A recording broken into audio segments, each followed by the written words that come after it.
बिस्मिल्लाहिर्रहमानिर्रहीम। अस्सलाम वालेकुम। कैसे हैं आप लोग? उम्मीद करता हूँ आप खैरियत से होंगे। तो आइए आज के लेक्चर की तरफ चलते हैं। आज हम बात करेंगे ड्रीम हैटी की। एडवर्ड कैमो ब्रेथवाइट की लिखी हुई ये शॉर्ट स्टोरी है। इसका जैनरा जो है वो शॉर्ट स्टोरी का है। ड्रीम हैटी, आपने लफ्ज़ सुना होगा अमेरिकन ड्रीम, तो बिल्कुल उसी से मिलता जुलता ये लफ्ज़ है ड्रीम हैटी। जैसे वो वहाँ पर हम अमेरिकन ड्रीम की बात करते हैं, यहाँ पर हम हैटी के ड्रीम की बात करेंगे। अब हैटी है क्या चीज़? ये एक प्लेस है, रियासत है, स्टेट है।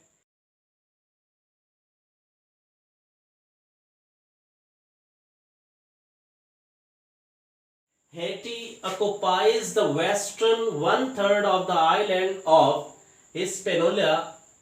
The Dominican Republic borders Haiti on the eastern side of the island. Haiti's closest neighbors include Jamaica to the west and Cuba to the northwest. यानी ये जगह है जिसका हमने यहाँ पर थोड़ा सा इंट्रोडक्शन दिया है। और अब देखते ये हैं कि एडवर्ड कैमो जो ब्रेथवाइट है ये कब पैदा हुआ? मई 11, 1930 में ये पैदा हुआ बारबिडोस के मकाम पर पैदा हुआ और फरवरी 4, 2020 में इसकी डेथ हुई इसी मकाम पर जहां पर वो पैदा हुआ। इसी बिहाफ पर इसको कहा जाता है बोडियन पोइट कहा जाता है इसको। ठीक है जी, यानी यहाँ पर रहने की वजह से। इसके साथ कुछ दूसरे साथी भी थे, उनके हवाले से बात करते हैं। तो George Lamming 1927 to 2020, Frank Collymore 1893 to 1980, Austin Clarke 1933 to 2016। इसको क्या कहा जाता है? बारबेडियन पोइट कहा जाता है इनको, या इनको राइटर्स कहा जाता है। ये क्या करते थे, इनका काम क्या है, ये इस अंदाज से क्यों मशहूर है? The works of these writers are on black cultural life both in Africa and throughout African diasporas of the world. यानी इनका सारे लोगों का, जिसमें हम एडवर्ड कैमो की बात करें, अगर दूसरा जॉर्ज लूमिंग की बात करें, फ्रैंक कॉलीमोर की बात करें, ऑस्टिन क्लार्क की बात करें, इन्होंने अपनी पूरी जिंदगी में जो है अफ्रीकन और अफ्रीका के जो रहने वाले लोग थे अफ्रीकन और उनके कल्चरल लाइफ जो थी उनके बारे में यहाँ पर डिस्कस किया है। और ये सारे, ये जो इलाका है ये एक दौर में वंस कॉलोनाइज्ड नेशन थी। ये जो इलाका था, क्या चीज है, हैटी का, ये कॉलोनाइज्ड। आपको पता है कॉलोनाइज्ड और कॉलोनाइजर का, कॉलोनाइज्ड वो लोग होते हैं जो क्या होते हैं, महकूम होते हैं, जिन पर हुकूमत की जा रही होती है, उनको कॉलोनाइज्ड कहते हैं। ठीक है जी। और जो कॉलोनाइजर्स होते हैं, जिन पर क्या, जो हुकूमत करने वाले होते हैं, जैसे ब्रिटिश हैं वो कॉलोनाइजर्स हैं। अब इंडियन या पाकिस्तानी जो हैं या अफ्रीकन जो हैं, ये सारे के सारे कॉलोनाइज्ड हैं। तो ये जो इलाका है हैटी का, ये भी कॉलोनाइज्ड था एक दौर में, फिर उसके बाद जो है आज़ादी मिली इसको। ठीक है जी, उसके हवाले से। अब क्या चीज़ है जी ड्रीम हैटी? अब इसके राइटर के कुछ दूसरे काम के हवाले से भी बात कर लेते हैं। हिस्ट्री ऑफ द वॉइस 1984 में लिखी गई, बॉर्न टू स्लो हॉर्सेस 2006 में, मिडल पैसेजेस 1992 में, मदर पोइम 1997 में, ड्रीम स्टोरीज 1994 में, द अराइवेंट्स 1973 में, ब्लैक प्लस ब्लूज 1976 में। ये कुछ काम था इसका, उस हवाले से क्या हो गया जी, बात हो गई। अब दीज राइटर्स आर फ्रॉम बारबिडोस। अब बारबिडोस जो था ये 1628 to 1966 तक क्या रहा है, ब्रिटिश कॉलोनी रहा है। मैंने बताया आपको ये वंस किसी दौर में ये जो इलाका था क्या था जी, कॉलोनाइज था। तो ये 1628 टू 1966 तक का जो क्या था जी पीरियड था, इस दौरानिये में ये क्या था जी, कॉलोनाइज थे, यानी ये कॉलोनी थे ब्रिटिश की। अब हम बात करें बॉर्न टू स्लो हॉर्सेस जो 2006 में लिखी गई, उसके हवाले से हमारे राइटर को जो है एक प्राइज भी मिला है। उसके हवाले से अगर हम बात करें तो international winner of the Griffin poetry prize for his volume of poetry born to slow horses 2006 में इनको क्या मिला जी, ये टाइटल भी मिला, ये प्राइज भी उसको मिला। अब इनको consider one of the major voices in the Caribbean literary canon कहा जाता है इनको। अब कैरिबियन क्या चीज है जी, कैरिब जो लफ्ज है ये स्पेनिश वर्ड है, कैरिब लफ्ज जो है वो क्या है जी, स्पेनिश वर्ड है, जिसका मतलब होता है आइलैंड, आल्सो नोन, और आज ये वेस्ट इंडीज के नाम से मशहूर है, वेस्ट इंडीज भी इसको कहा जाता है। वैसे कैरेबियन सी के बारे में आप सबने क्या किया हुआ है, सुना हुआ है।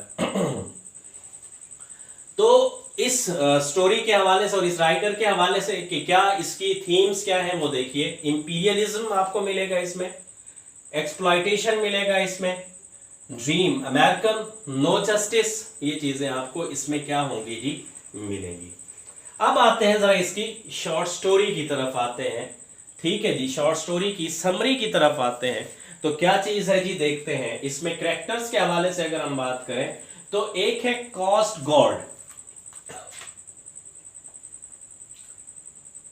कॉस्ट गॉड है एक, ठीक है जी, वो असल में कहां का रहने वाला है, हेटी का रहने वाला है। कॉस्ट गॉड जो है ये हेटी का रहने वाला है, यहां से माइग्रेटेड टू यूएसए, क्या हुआ है जी, यूएसए की तरफ माइग्रेट किया है इसने, migrated from Haiti to USA, वहां जाकर कुछ अर्निंग करूंगा, कुछ बेहतर करूंगा अपने लिए। तो वहां उसकी जो जॉब है वो है जी कोस्ट गार्ड की, उसको वहां पर जॉब मिलती है, ठीक है ना जी, उसका नेम जो है वो कोस्ट गार्ड के तौर पर ही क्या हो गया है जी। अब ड्यूटी क्या होती है इसकी वहां पर, ड्यूटी ये होती है कि इसने बॉर्डर पे होता है क्योंकि, तो बॉर्डर पे जो है इसने रोकना होता है, इसकी ड्यूटी ये होती है कि वहां से कोई लोग गैर कानूनी तौर पर इलीगली वहां से इनके यानी अमेरिका की तरफ ना आए। अमेरिकन ड्रीम जो है वो ये है कि बाहर से लोग आए, यहां पर अर्निंग करें और अपने आप को खुशहाली की तरफ लेके जाएं। क्या है डिफरेंस, बात ये है कि आए और यहां से क्या करें जी, अर्न करके जाएं और फिर वहां जाके अपने आप को बेहतर बनाएं। लेकिन क्या चीज है, रोका किस चीज से, बाहर से आने के लिए रोका जा रहा है। जब एक बंदा बाहर से आपकी तरफ आएगा ही नहीं, आपके कानूनी इतने अजीब किस्म के होंगे, आप इतने सख्त किस्म के रूल्स बनाएंगे और बाहर से कोई भी नहीं आएगा, तो आप कैसे कह सकते हैं कि आप क्या हैं जी, आपके रूल्स जो हैं या आप जो हैं वो दूसरों के लिए वेल विशर हैं, आप दूसरों के लिए खैर खां हैं। तो यहाँ पर ये असल में दिल में यही सोचता रहता है कि ये मुझे ऐसा नहीं करना चाहिए कि मैं नहीं रोकूं इनको यहाँ पर भेजूं ताकि ये जहाँ जाके अर्न कर सके, क्योंकि कॉलोनाइज्ड है वो, और जब कॉलोनाइज्ड है तो ज़ाहिर बात है उनके पास कोई कमाई वगैरह है नहीं, तो वो क्या करते हैं, उन्हीं के पास जो कॉलोनाइजर्स हैं उनकी तरफ जाके कुछ ना कुछ अर्न करके फिर अपने आप को क्या कर सकते हैं, बेहतर बना सकते हैं। लेकिन वहाँ पर रूल्स ऐसे हैं कि वहाँ से क्या नहीं हो सकता, उनको बुलाया नहीं जा सकता। तो इस तरह से क्या होता है जी, ये दिल ही दिल में ड्रीम देखता रहता है, क्या करता रहता है, सोचता रहता है कि कुछ बेहतर हो।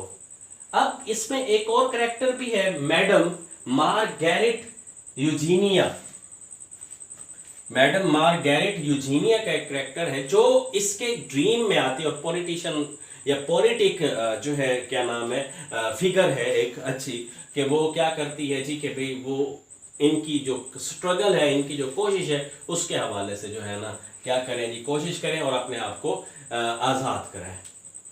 अब वो क्या करता है, he sees her in his dream who has a firm political decision about light at the end of the tunnel, जो क्या करती है, डिसीजन अबाउट लाइट के बारे में डिसीजन रखती है at end of the tunnel, tunnel सुरंग, यानी एक बंद रास्ता है उसमें से जा रहा है इंसान और क्या कर रहा है जी, रोशनी की तलाश में और रोशनी की उम्मीद के साथ कि मैं इसको क्रॉस करूंगा जैसे ही तो मुझे रोशनी मिलेगी। यानी ये एक ट्रैवर्स पैसेज है, रास्ता है, पथरीला या घुटन वाला, ठीक है ना जी। जैसे कॉलोनाइजर्स की जो कॉलोनाइज जो लोग होते हैं वो एक ऐसे रास्ते से गुजर रहे होते हैं जिनसे सिर्फ क्या की जा सकती है, जिस पर सिर्फ उम्मीद की जा सकती है कि इस मुश्किल के बाद मेरे लिए कुछ आसानी आएगी। तो ये क्या होती है, उसके ख्वाब में आकर उसके हवाले से एक क्या करती है, डिसीजन देती है, light at the end of the tunnel. यानी मुश्किल के बाद, हर मुश्किल के बाद आसानी आती है। तो कॉलोनाइज जो है वो क्या है जी, इस हवाले से यहाँ पर वो यहाँ सोच रख रहा है। एक और भी चीज है जो he sees a cat in his dream as well as closed door for the poor।